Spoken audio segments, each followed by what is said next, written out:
What is up, everyone? It's Kanan, It's Jessie. and we are the Geeky Sane Couple. And we've gotten some RWBY news because we're doing a RWBY video. Of course, RTX is come and gone.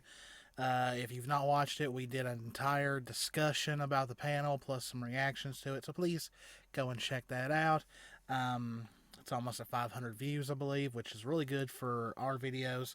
So in this video, we are going to be talking about everyone's new favorite character for RWBY Volume 9, and that is Little. I was telling Jess how that name reminds me of my mom's dog because that's how she refers to her dog. Her name's Abby, but mom's like if Abby does something, mom's like, she's just little. So yeah, so now every time I think of that mouse, I'm gonna go, it's just little.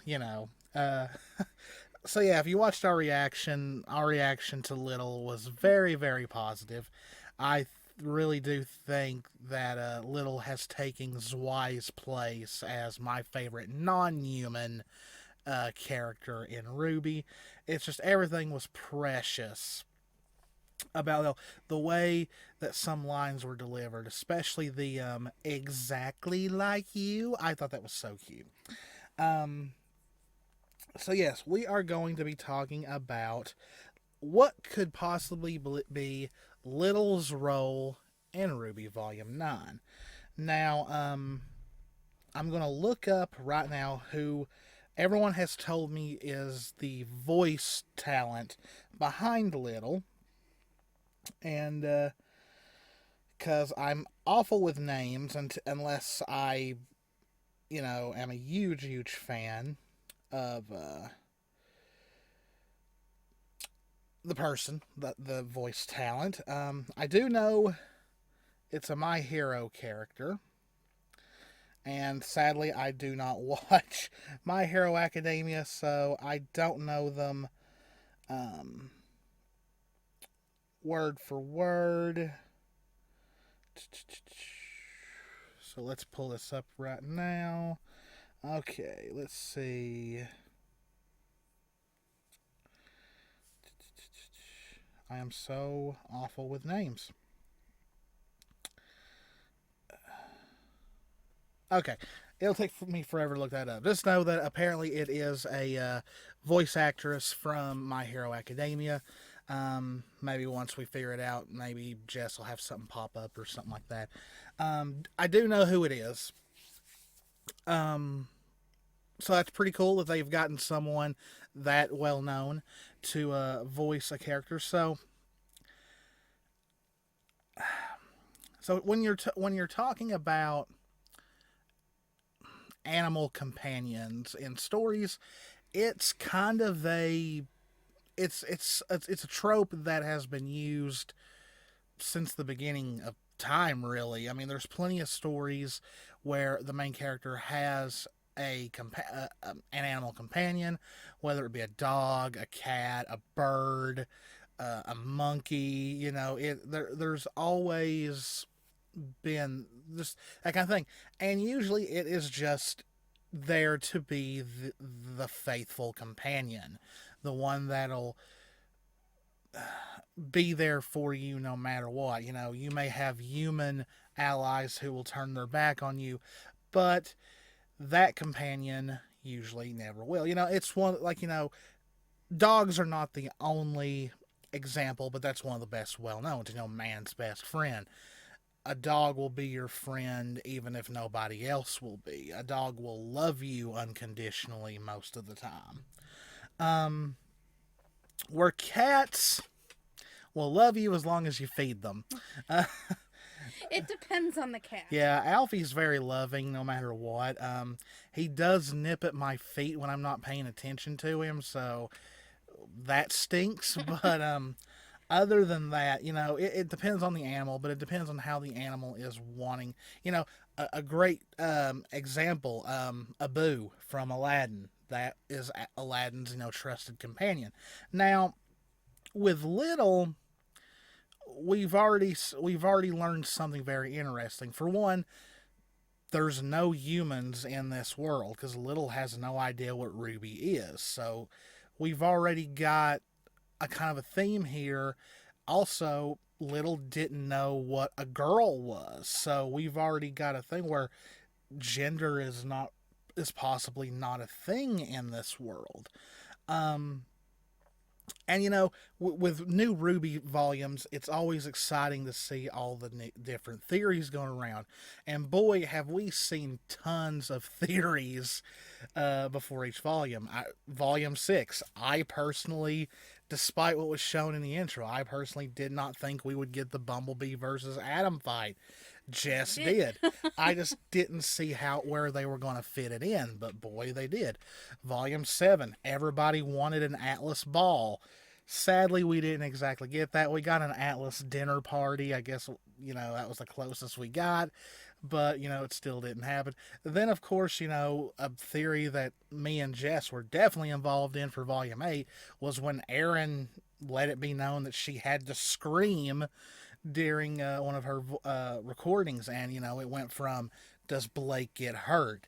Was it just a fighting scream, or could we really get Blake screaming Yang's name? And well, that's what we got. Also, Emerald. Yeah, that returning. I mean, that we've had that theory for a very long time. I kind of just had that feeling, but yeah, the theories over time have just. Yeah. And so now you've not really, haven't seen a whole lot of people making theories about Little yet, but I have, because I'm already in love with this mouse. So we learned already from Little that you don't get your name until you're considered, I guess, an adult. Also, it seems like your name has to do with your purpose. Because when RWBY introduced herself to Little, Little cutely said, and to Ruby Rose is your purpose. And then when she named it Little, it was like, how does one little?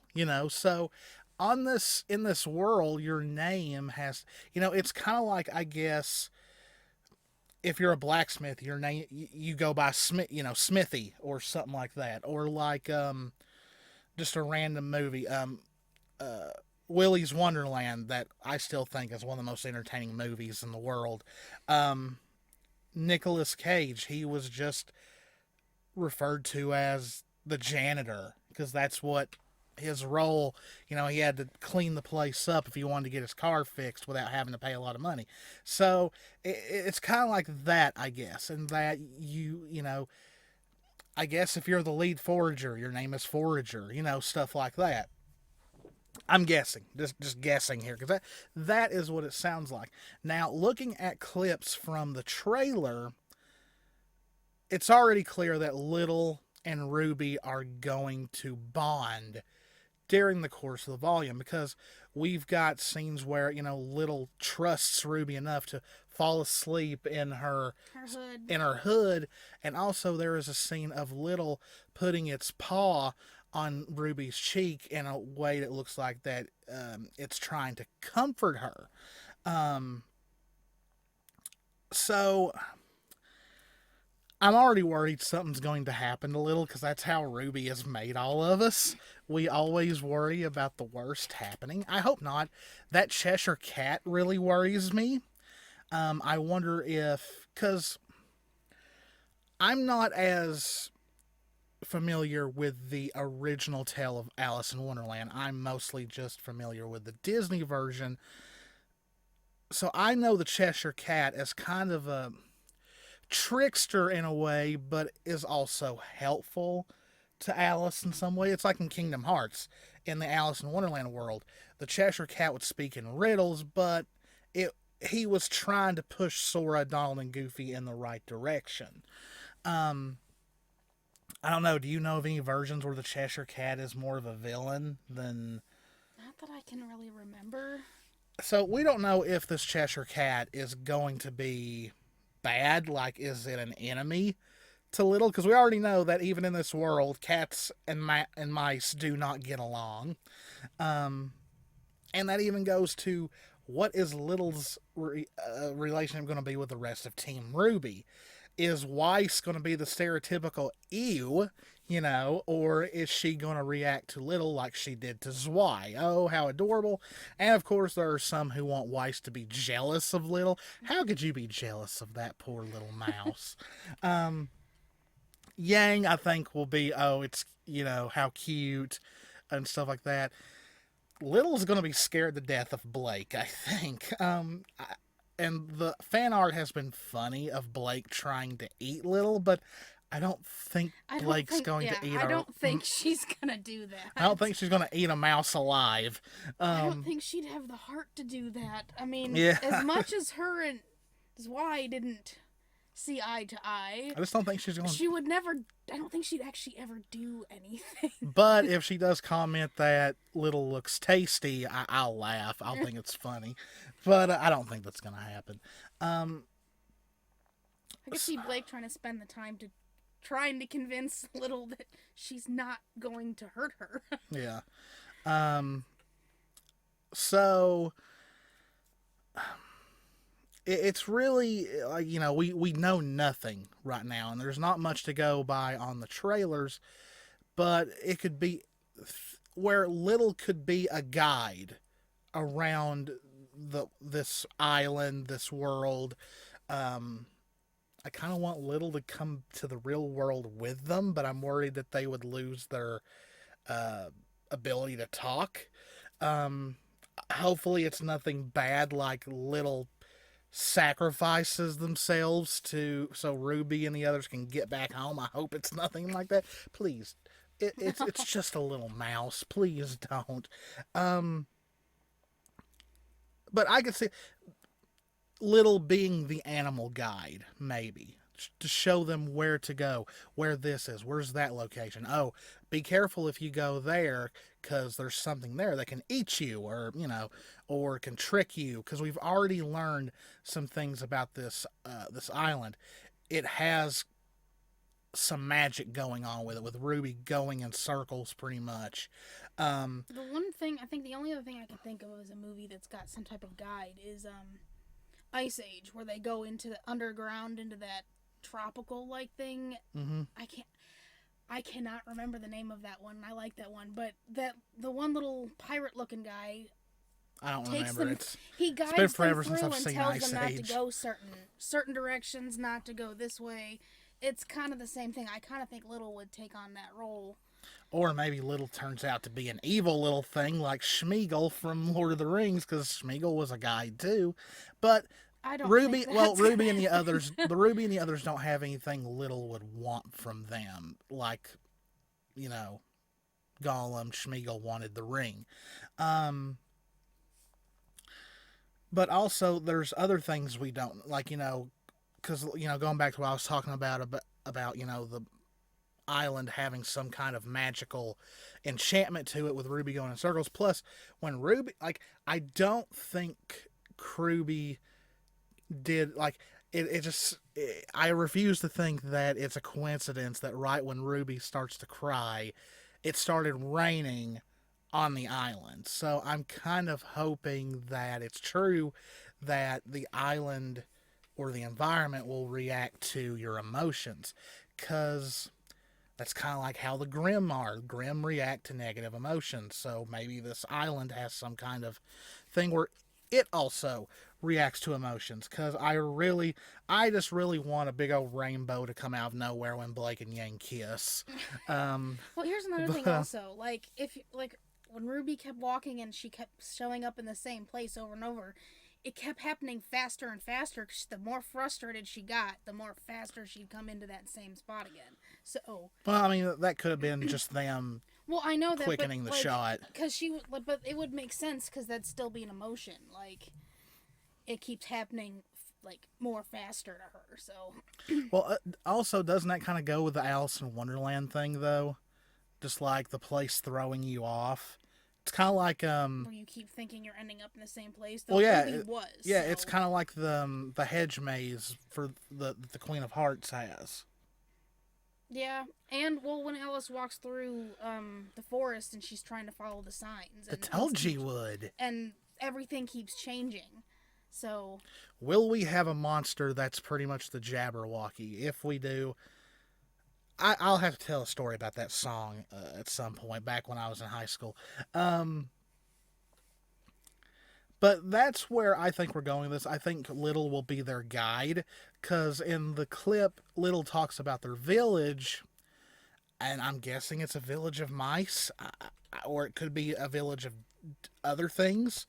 Um, but since we've seen Little with Ruby during all these other scenes, I think Little goes with them. I think Little will show them around, tell them where to go. Like, we need to go here, we need to go here. Like I said, pretty much like a guide. Um, but we'll also get a relationship building between Little and Ruby because it's very obvious that Ruby wants Little and Ruby to be like this little dynamic duo in a way. Maybe Ruby gets close to losing it, and Little is the one that brings her out of it. Who knows? Cause it just there's something building here, or they wouldn't have. For one, given Little the ability to talk and to say that they could try to help Ruby, because right when Ruby needed someone to help, Little just speaks up. Oh, I could try, and scared the crap out of Ruby, and Ruby scared Little in response to that. So it's going to be interesting. It's going to be interesting to see in the trust and the bond between Ruby and Little build from the beginning to wherever we go. And I'm very curious to see Little's interactions with the rest of Team RWBY, because we know from the trailer that they all four do find each other. We don't know if it's...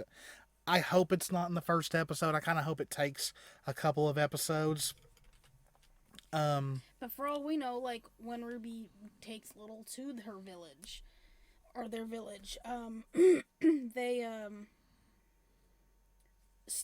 others may know other things. Maybe they have seen the others, or because I mean, we also don't know how time works on this yes. island. So I mean, I know because our theory of possibly the Summer Maiden or even Summer being there.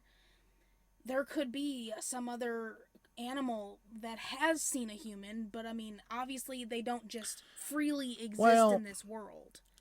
If you think about it, like there could be someone on the other side of the island near another, if there's a portal to get out. Well, I still think the chance of there being visions might be a thing, like them not actually physically being there, but them seeing like people who have passed on. Because many are already saying in that trailer where Yang is in that cloudy like area and she smiles. Many are thinking that maybe she sees Summer. I'm kind of hoping that's when her and Blake see each other. See Summer. I'm still sticking to my theory until I find something that proves me wrong. So. Well, we'll know early next year. But we're going to end it there, less than 20 minutes, because there's just not enough information out there yet. Hopefully, as the summer goes on and as we get into the fall, we'll learn more information. But at the end of the day, I think we can both kind of agree that Little, as of right now, is looking like will be Team RWBY's guide during their time in this new world, in this Alice in Wonderland meets Candyland kind of world. Kind of like how Luna is to Usagi. Yeah, and so yeah, that's really all we have to say about Little right now. Like I said, there's just not that enough information, but as of right now, the working theory is a guide around the island, and we'll see. We'll go from there. Is the Cheshire Cat an enemy? Is it a friend?